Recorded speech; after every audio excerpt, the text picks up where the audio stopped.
First വേണമെന്ന് പറഞ്ഞാൽ നമ്മളെ വളർച്ചയിൽ ശ്രദ്ധിക്കണം. നമ്മളിൽ ഒരു മാറ്റം കൊണ്ടുവരാൻ നമ്മൾ തന്നെ ശ്രമിക്കണം. നമ്മൾ ആരാണെന്ന് മനസ്സിലാക്കുകയും നമുക്ക് തന്നെ ഒരു വിലയും ബഹുമാനവും ഒക്കെ കൊടുത്തു കഴിയുമ്പം നമുക്ക് മനസ്സിലാവും നമ്മൾ ആരുടെയും സ്നേഹത്തിന് വേണ്ടി ഇങ്ങനെ പുറകെ നടക്കേണ്ട കാര്യമില്ല. നമ്മൾ മനസ്സിലാക്കേണ്ടവരും അറിയേണ്ടവരും നമ്മളെ കൂടെ തന്നെ എപ്പോഴും കാണുമെന്നൊക്കെ നമുക്ക് അറിയാൻ കഴിയും.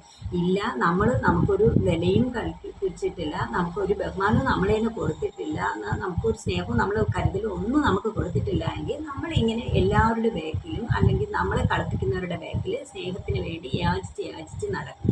എന്നാൽ അവർ വല്ലപ്പോഴും നമുക്ക് കനിഞ്ഞു നൽകുന്ന ആ സ്നേഹത്തിൽ പോവുകയും നമ്മുടെ ജീവിതം തന്നെ അവിടെ ഹോമിച്ച് തീരുകയും ചെയ്യും. നമ്മൾ സ്വയം സ്നേഹിച്ചും നമ്മുടെ ദൈവത്തിൽ വിശ്വസിച്ചും നമ്മൾ പുതിയ കാര്യങ്ങൾ കണ്ടെത്തിയും സ്വയം ഡെവലപ്പ് ചെയ്ത് വരുമ്പം നമ്മളിങ്ങനെ ആരെ ബാക്കിലും സ്നേഹത്തിന് വേണ്ടി യാചിക്കുകയൊന്നും ചെയ്യില്ല. നമുക്ക് ചെയ്യാൻ വേണ്ടി തന്നെ നമ്മുടെ മുമ്പിൽ ഒരുപാട് കാര്യങ്ങളുണ്ട്. നമ്മൾ വിജയിക്കണം, നമുക്ക് ഗ്രോത്ത് ഉണ്ടാവണം എന്ന മെൻറ്റാലിറ്റിയോട് നമ്മുടെ ജീവിതം നല്ല രീതിയിൽ ജീവിച്ച് കാണിക്കുമ്പോൾ തന്നെ നമ്മളെ ബാക്കിൽ നമ്മൾ സ്നേഹത്തിന് വേണ്ടി യാചിച്ച് നടന്നവരുടെ മുമ്പിൽ വിജയിച്ചതിന് തുല്യമാകും. നമുക്ക് വേണ്ടി തന്നെ ജീവിക്കണം. നമുക്കുടേതായിട്ടുള്ള ഇഷ്ടങ്ങൾ കാണും, താല്പര്യങ്ങൾ കാണും. അതിനും കൂടി വേണ്ടിയിട്ട് നമ്മൾ ഈ ലോകത്ത് ജീവിക്കണം.